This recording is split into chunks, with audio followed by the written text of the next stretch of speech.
نے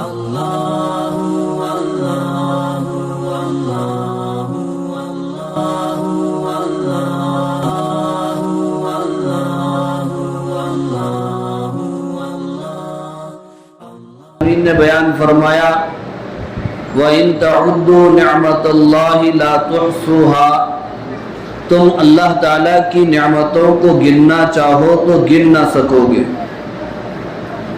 اللہ تعالیٰ کی نعمتیں دو طرح کی ہیں، ایک مادی نعمتیں ہیں اور ایک روحانی نعمتیں ہیں۔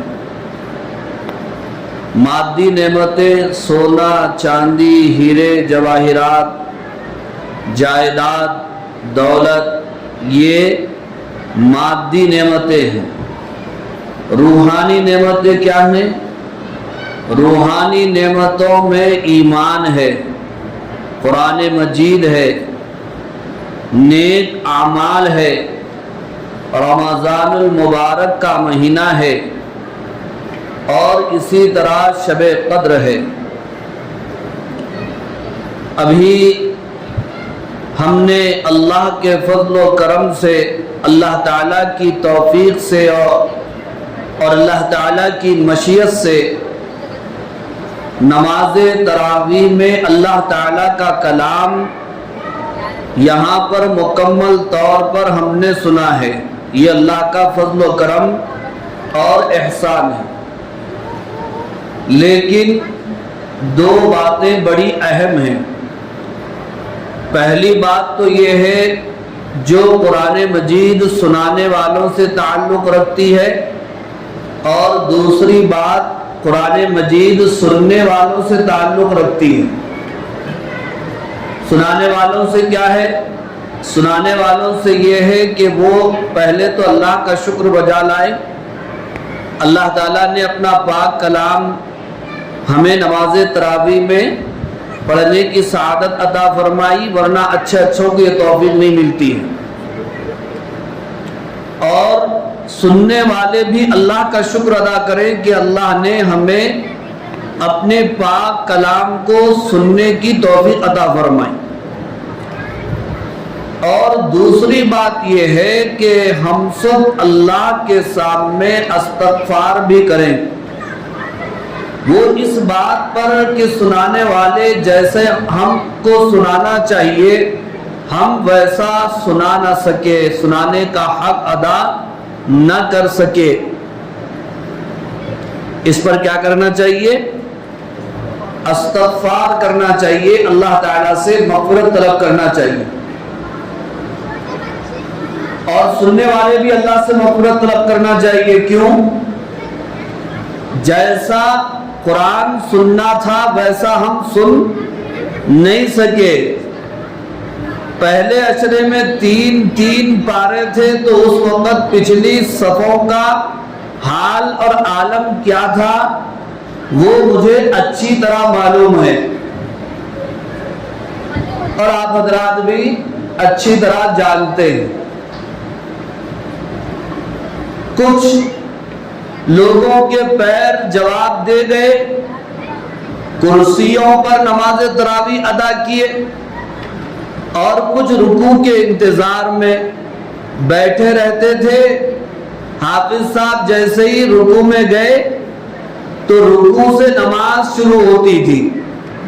تو نماز کہاں سے شروع ہوتی بھئی؟ تکبیر تحریمہ سے ہوتی، کیا رکوع سے ہوتی؟ تکبیر تحریمہ سے ہوتی۔ ایک حافظ صاحب کو بہت غصہ آیا، پیچھے جتنے بھی ہیں اکثر لوگ کیا کر رہے تھے؟ آ کے رکوع میں مل رہے تھے۔ تو انہوں نے بولے اچھا آج تمہارا کام پکا کر دو میں۔ تو پہلی رکعت بالکل شارٹ کر دیے، چند آیتیں پڑھ کے رکوع میں چلے گئے، پورے آگے دن رکوع میں مل گئے۔ اب دوسری رکعت میں دیکھو جاتی کیا رکوع میں، گھما دیے نا 2 پارے 3 پارے۔ اب اس کے بعد تراویح رکوع ہو گیا، 2 رکعت کے بعد دیکھو جی غصہ، آپ گھوم کے دیکھ رہے حافظ صاحب کو، بعض وقت بیان بھی اگر زیادہ کر دیے، نماز لمبی بڑھا دیے، تو بعض مصلی ایسا گھور کے دیکھتے ہیں اب کیا کرنا، نماز کا مسئلہ ہے، بولنے نہیں آتا امام صاحب کو، ورنہ دل میں تو آ رہا نلی مت دینا ان کی بول کے۔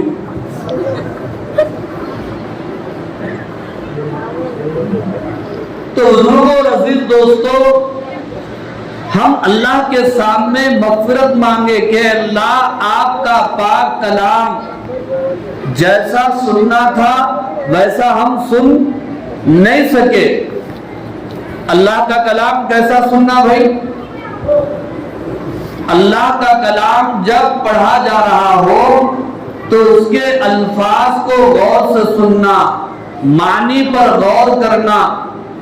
جب رحمت والی آیتیں پڑھی جائے تو دل میں اللہ سے رحمت مانگنا، جب عذاب کی آیتیں تلاوت کی جائے تو دل میں جہنم کے عذاب سے پناہ مانگنا، جب جنت کا ذکر آئے تو دل میں اللہ سے جنت طلب کرنا، اور جب جہنم کی آیتیں تلاوت کی جائے تو دل میں جہنم سے اللہ سے پناہ مانگنا۔ نبیوں کے واقعات اور قصے پڑھے جائیں تو ان واقعات اور قصوں سے اثر لینا، لیکن یہ حال ہمارا نہیں رہا۔ اس پر اللہ سے مغفرت طلب کرنا۔ پرانے لطیفوں میں ایک دو لطیفے یاد آ گئے۔ تراویح میں کھڑے ہو کے لوگ کیا غور کرتے ہیں آپ کو ان لطیفوں سے معلوم ہو جائے گا۔ تقریباً 26 اور 27 پارے ہونے کو آ گئے۔ پیچھے امام صاحب کے پیچھے ایک پہلوان نماز تراویح پڑھ رہے تھے، 26 پارے ہو گئے، 27 سے پارا بھی آدھا ہو گیا۔ اب پہلوان کا جو دماغ خراب ہو گیا، حافظ صاحب کو پکڑ لیے، کیا ہے حافظ صاحب، اب تک میرا نام جو ہے قرآن میں نہیں آیا۔ اب حافظ صاحب بھی ڈر گئے، پہلوان ہے، نہیں پہلوان آپ کا نام قرآن میں کہاں سے آتا، پہلوان بول کے ملتا کہا تو بھی۔ اب حافظ صاحب بیچارے ڈر کے بولنے لگے، پہلوان صاحب آپ فکر مت کرو، آپ کا نام آج آنے والا ہے۔ اب تراویح شروع ہوئی، 27 پارے میں سورہ رحمان ہے، حافظ صاحب بھی جوڑ دیے، الرحمن علم القرآن خلق الانسان۔ پیچھے کھڑا ہے پہلوان، خطرے میں ہے میری جان، فبأي آلاء ربكما تكذبان۔ اب ایسا غور کر رہے لوگ پیچھے کھڑے ہو کر کے، میرا نام آ رہا نہیں آ رہا، میرے والد کا نام آ رہا نہیں آ رہا۔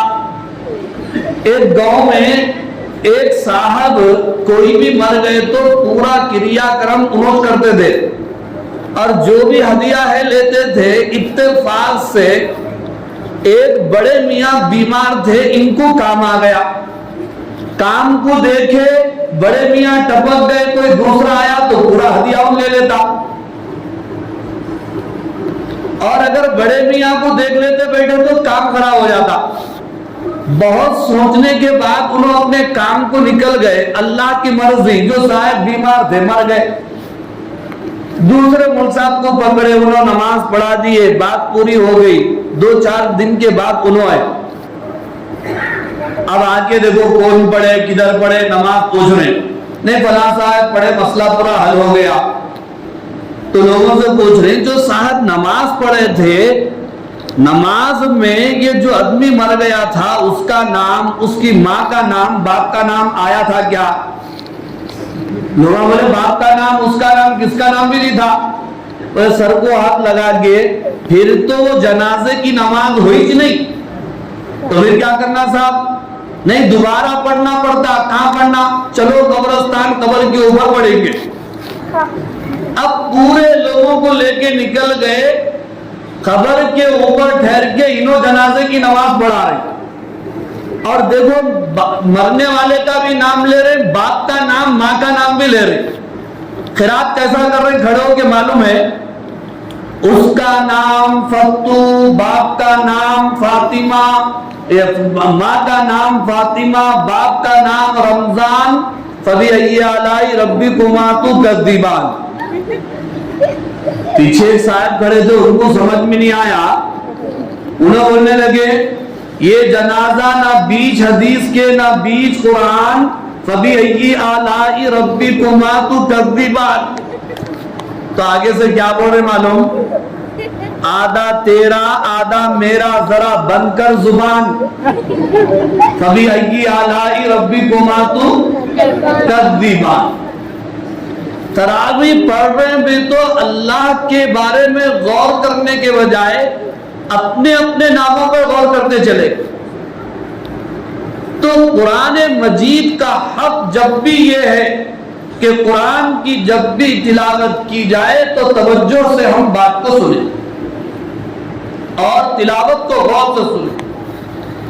تیسری بات یہ ہے روزے کا مقصد تقوی اور پرہیزگاری ہے. اعتکاف کا مقصد تعلق مع اللہ ہے. تراویح کا مقصد قرآن سے رشتہ مضبوط کرنا ہے. صرف رمضان میں حافظ قرآن کے پیچھے تراویح میں ایک مرتبہ قرآن سننے سے قرآن کا حق ادا نہیں ہوتا، بلکہ قرآن سے ہمارا تعلق سال بھر ہونا چاہیے.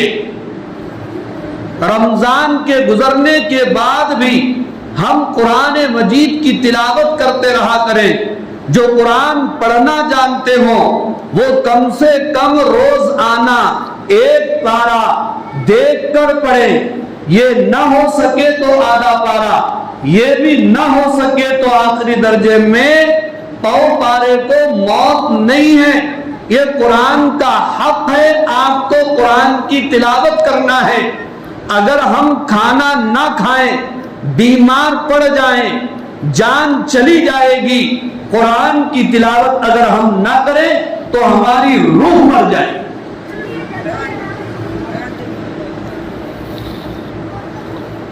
لیکن بعض ایسے بھی ہیں جو قرآن پڑھنا نہیں جانتے. 2 دن 3 دن پہلے کی بات ہے، ایک مسجد میں بیان کر رہا تھا عظمت قرآن کے عنوان پر. یہی بات جو ابھی میں نے آپ سے کہا ان لوگوں سے بھی کہا. میں نے دوران خطاب ان سے پوچھا کہ آپ میں کتنے لوگ ہیں جو قرآن پڑھنا جانتے ہیں، دیکھ کر قرآن پڑھ سکتے ہیں؟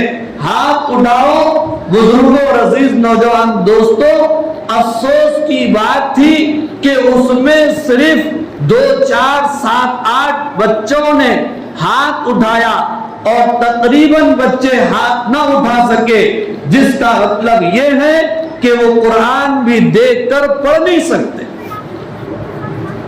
کتنے افسوس کی بات ہے ہم مسلمان اور قرآن کو دیکھ کر پڑھ نہ سکے.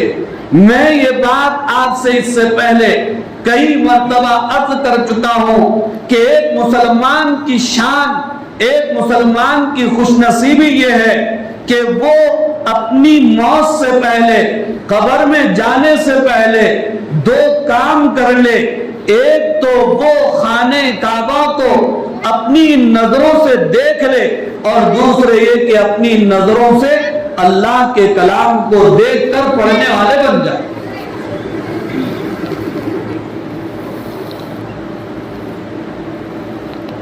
بزرگوں اور عزیز دوستوں، لوگ کہتے ہیں کہ صاحب اب زبان پلٹتی کیا یہ عمر میں، عمر ہماری بڑی ہو گئی، پڑھ نہیں سکتے. دیکھیے اللہ کا کلام بالکل آسان ہے. وَلَقَدْ يَسَّرْنَا الْقُرْآنَ لِلذِّكْرِ فَهَلْ مِن مُدَّكِرٍ. ہم نے قرآن کو یاد کرنے کے لیے، ہم نے قرآن کو حفظ کرنے کے لیے، ہم نے قرآن کو سمجھنے کے لیے آسان کر دیا. بس کوئی ہے اسے یاد کرنے والا، بس کوئی ہے اسے سمجھنے والا. اگر ہم ہمت کریں گے